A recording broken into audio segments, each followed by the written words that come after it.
अस्सलाम वालेकुम। आज जो हमारा टॉपिक है वो है सोशलाइजेशन। सोशलाइजेशन बेसिकली हम इतनी सारी चीज़ें पढ़ आए हैं, सोशल ग्रुप, सोशल ये, सोशल वो। लेकिन सोशलाइजेशन एक कैसा प्रोसेस है कि इसमें क्या किया जा रहा होता है? बेसिकली सोशलाइजेशन एक ऐसा सोशियोलॉजिकल प्रोसेस है जिसके अंदर हम लोगों को ये तरबियत दे रहे होते हैं कि उन्होंने सोसाइटी का एक अच्छा मेंबर कैसे बनना है। उसके लिए हमें सोसाइटी का जो नॉर्म्स हैं, कल्चर है, जो एक्सपेक्टेशंस हैं, बिलीव्स हैं, उसके बारे में सोसाइटी के मेंबर को अवेयर होना पड़ता है, ठीक है? तो इसके लिए मतलब ये एक ऐसी तरीक़ेकार है जिससे सोसाइटी जो है ना एक्सेप्टेड और अप्लाइड लाइफ की तरफ हम लेके आती है, ठीक है? तो इसके बिहाफ़ पर एक रिसर्च की गई जो कि हैरी एंड हार्लोव रिसर्च कहलाती है। मार्गरेट हार्लोव पूरा नाम है साइंटिस्ट का, जिसके तहत जो है आप ये कह दें कि उसके ऊपर जो है मंकीज़ के ऊपर रिसर्च की गई और ह्यूमन बिहेवियर को भी बताने की कोशिश की गई, क्योंकि आपको पता है human behaviour is much resemble with the monkey behaviour, ठीक है? और इसमें बेसिकली जो चीज़ को ज़्यादा हाईलाइट किया गया था वो आइसोलेशंस को था कि सोशलाइजेशन ना की जाए और आइसोलेशंस अगर किए जाएँ तो फिर क्या एक के बंदे की ज़हनियत पर और साइकी पे क्या फ़र्क पड़ता है। तो उसने क्या किया, मंकी लिया, ठीक है? मंकी का और उसको रेज़ किया अपनी मदर के सब्स्टिट्यूट मदर के साथ-साथ एक सॉफ्ट मदर के साथ टेरी क्लॉथ, मतलब एक मंकी का बच्चा लिया, उसकी मदर के साथ उन्होंने टॉय के तौर पर उसको जो है एक सब्स्टिट्यूट मदर प्रोवाइड की, जो एक हार्ड वायरिंग वाली थी, मतलब टॉय था, और एक जो थी वो सॉफ्ट टेडी क्लॉथ वाला, जो कि हमारी टेडी बियर्स वगैरह होते हैं वैसा था। तो हमने नोट किया कि उन्होंने नोट किया ये कि जो ये सॉफ्ट टेरी क्लॉथ वाला जो मटीरियल वाला जो टेडी था, उसको जो है ना, यानी जो सब्स्टिट्यूट मदरिंग जिसे कह रहे थे वो लोग, उसके साथ ना वो बेबी मंकी की जो है ना बड़ी अटैचमेंट थी। तो इससे ये शो होता था कि ये क्यों इससे अटैच हो रहा है, क्योंकि इसके जो उसकी जो टेक्सचर है, उसका जो मतलब कहते हैं उसकी रिजेम्बलेंस है, वो काफ़ी हद तक उसकी अपनी ओरिजिनल मदर की तरह है, ठीक है? तो इसीलिए जो है आप कहते हैं कि उन्होंने ये चीज़ डिराइव की कि ना सिर्फ फूड इंपॉर्टेंट है, बल्कि सोशल कंफर्ट भी बहुत ज़रूरी है लाइफ को अच्छे वैल्यू के साथ गुजारने के लिए, ठीक है? तो अब आप देख सकते हैं कि आइसोलेशंस की जब इस तरीके से की गई, तो ये नोट किया गया कि आइसोलेशन जो है ना वो डेप्रिवेशन होती थी। आइसोलेट रहना मतलब कि अलग-अलग रहने वाले जो जो जानवर थे, जो लोग थे, वो जो मंकीज़ थे, वो सारे जो है वो सोशल कॉन्टैक्ट में इतने अच्छे फिट इन बैठे नहीं, ठीक है? तो ये रिसर्च बेसिकली इस मुतालिक थी कि आइसोलेशन को डिफाइन किया जाए। फिर आप अगर देखेंगे socialization as a process in our life, तो हम देखते हैं कि हम बड़े से छोटे होते हैं, हम बहुत सारी चीज़ों को सीखते हैं, ठीक है? Basic human activities of learned as we grow, तो ये सारी चीज़ें हमारी सोशलाइजेशन का ही पार्ट होती हैं। अगर आप मेन टॉपिक की तरफ हम आते हैं कि जो 3 पर्सपेक्टिव्स हैं सोशलाइजेशन के, जिसे कहते हैं आप 3 थ्योरीज़ ऑफ सोशलाइजेशन, तो उसमें पर्सनैलिटी डेवलपमेंट सबसे पहली थ्योरी है। पर्सनैलिटी डेवलपमेंट थ्योरी जो है वो हमें ये बताती है कि जैसे-जैसे हम बड़े होते जाते हैं, हमारी पर्सनैलिटी के अंदर कुछ डिज़ायर्स जो हैं वो सोसाइटी के मुताबिक फिट इन बैठने लग जाती हैं, चेंजेज़ आती हैं। डिज़ायर वर्सेस सोसाइटी का जो एक्सेप्शन लेवल होता है उसके मुताबिक मैच करना पड़ता है उस स्पेक्ट्रम को, ठीक है? तो नंबर 1 थ्योरी जो है the theory of personality development जो है वो एरिक्सन ने डिराइव की थी। एरिक एरिक्सन जो एक साइंटिस्ट है, उसने इसको इंस्पायर्ड था वो वर्क ऑफ सिगमंड फ्रॉइड से, तो इसने इसकी जो है ना थ्योरी लिखी थी। और इस थ्योरी में जो है उसने बेसिकली ज़्यादातर फोकस किया है कि जो 8 स्टेजेस हैं डेवलपमेंट, पर्सनैलिटी डेवलपमेंट की, उसको। हालाँकि फ्रूइड का जो वर्क है वो ज़्यादातर साइको सेक्सुअल स्टेजेस के ऊपर और ह्यूमन अर्जेस के ऊपर काम है ज़्यादातर, ठीक है? 8 स्टेजेस ऑफ पर्सनैलिटी देखें तो अगर हम 8 स्टेजेस में अगर अपने आप को डिवाइड करें, तो पहली stage infancy, toddler, pre school, children, teens, young adult, middle as, older adult, ठीक है? तो सबसे पहले हमें जो बेसिकली हम क्या सीख रहे होते हैं, डिज़ायर को किस तरीके से सोशली एक्सेप्ट करवाया जाए, ठीक है? तो सबसे पहला फेज़ जो होता है इन्फेंसी का, जब बच्चा बहुत छोटा होता है, ठीक है? उसके अंदर ट्रस्ट वर्सेस मिसट्रस्ट का जो है ना वो होता है। ट्रस्ट उसकी डिज़ायर होती है, ठीक है? कि वो अटेंशन लेने के लिए, और वो रोता है, वो आपको बताता है कि मुझे जो है ये चीज़ अर्ज है मुझे इस चीज़ की, ठीक है? और सोशली उसको एक्सेप्ट क्या करना पड़ता है कि मुझे इग्नोर ना किया जाए, ठीक है? इसी तरीके से टॉडलर को आप देखें तो उसके अंदर ऑटोनॉमी और डाउट और शेम आता है। इस तरीके से कि ऑटोनॉमी उसके अंदर एक कहते हैं फ्री विल का मादा डेवलप होता है, और जब डाउट और शेम वो देखता है कि मैं कुछ ऐसा गलत ना कर जाऊँ कि जिसकी वजह से मुझे शर्मिंदा होने पड़े, ठीक है? फिर इस तरीके से जब प्री स्कूल का फेज़ आता है, ठीक है? जो थर्ड स्टेज ऑफ लाइफ है, प्री स्कूल के फेज़ में बच्चा जो है ना वो इनिशिएट ले लेता है, लेकिन उसके बाद वो गिल्टी फील करता है, ठीक है? वहाँ ऊपर 2 फेजेज़ में वो अभी मिसट्रस्ट और डाउट्स में ही पड़ा होता है, लेकिन यहाँ पर वो इनिशिएटिव लेता है, लेकिन वो गिल्ट फील करता है लेते हुए भी, लेने के बाद, ठीक है? अब आ जाती है चिल्ड्रन फेज़ जो होती है। चिल्ड्रन फेज़ में ये होता है कि इंडस्ट्री वर्सेस इन्फीरियॉरिटी। अब ये होता है कि चिल्ड्रन फेज़ में बच्चा जो है वो बहुत सारे चिल्ड्रंस के और सोशल लोगों के दरमियान में होता है, तो एक इंडस्ट्री होती है इसके इर्द-गिर्द, तो वो अपने आप को इन्फीरियर रखने के लिए बहुत सारी मेहनतें करता है, ठीक है? अच्छा पढ़ता है, अच्छा लिखता है, इस तरीके से, ठीक है? सारी उसकी एक मैंडेटरीज़ में आ जाती हैं। टीन्स जो होती है, टीनेजर्स की जो एज होती है, वो आइडेंटिटी डिक्लेरेशन की एज होती है, जिसमें जो है ना बच्चा अपनी आइडेंटिटी बना रहा होता है, ठीक है? और वो कन्फ्यूज़ भी होता है बहुत जगह कि ये चीज़ सही है कि नहीं है, ठीक है? क्योंकि आइडेंटिटी का जो है ना उसके अंदर एक डिज़ायर होता है कि मेरी एक शान बने, और कन्फ्यूजन उसको सोशली मिल रही होती है कि नहीं ऐसा नहीं, ये बैरियर्स हैं, वो बैरियर्स हैं, ठीक है? यंग एडल्ट जो होता है, एक मैच्योर एडल्ट जो होता है, और कहते हैं उसके अंदर जो है आपको इंटीमेसी मिलती है, ठीक है? कि मतलब वो अब एक ऐसा फेज़ आ जाता है जब लोगों के दरमियान रहते-रहते इंसान थक जाता है ना, तो वो तन्हा रहना चाहता है तो कुछ देर के लिए, आइसोलेशन गेन करता है, ठीक है?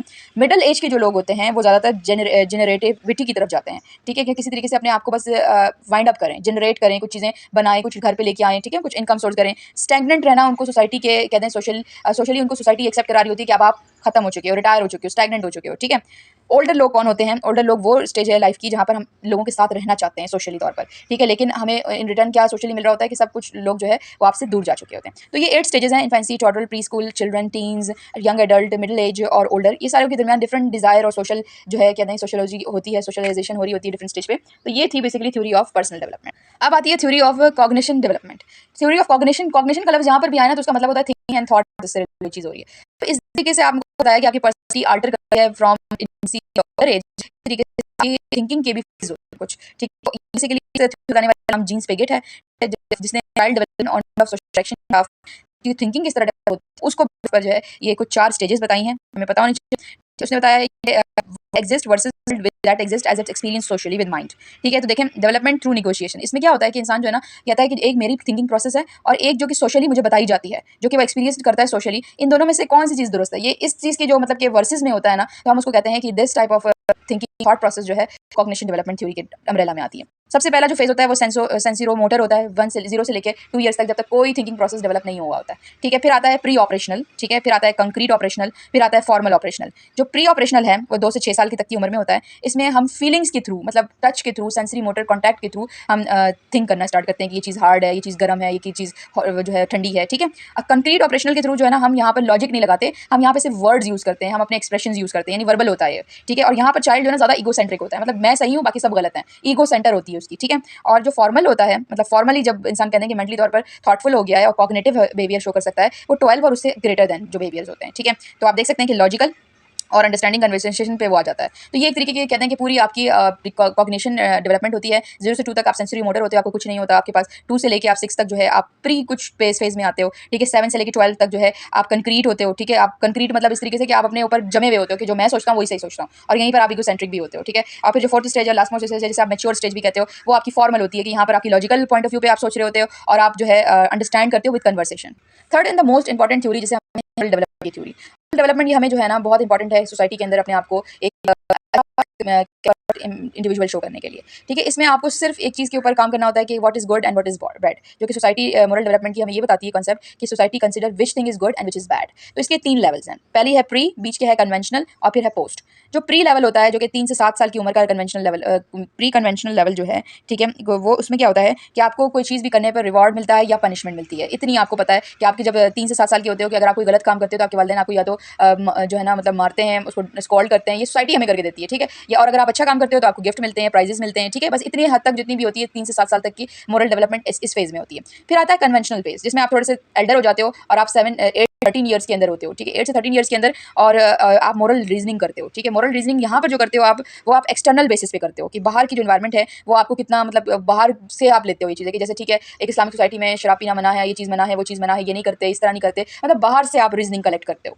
पोस्ट में जो होता है, पोस्ट कन्वेंशनल एडल्टहुड में आता है आपके, यानी फॉर 13+ जितना एडल्टहुड है उसके अंदर आप पोस्ट कन्वेंशनल में फेज में चले जाते हो, जहाँ पर आप मोरल रीजनिंग तो करते हो लेकिन पर्सनल एथिक बेसिस पे कि ये मुझे पसंद नहीं है, मुझे नहीं पता, तो ठीक है, ये मैं नहीं समझता। तो ये जो फेज होता है ये आपके पर्सनल एथिक्स पे बेस करता है, while this phase is belong to the external ethical basis, ठीक है। लेकिन है दोनों मोरल रीजनिंग के ही, कि आप रीजनिंग करना स्टार्ट करते हो, एटलीस्ट येस और नो, गुड एंड बैड को डिफरेंशिएट करना स्टार्ट कर जाते हो।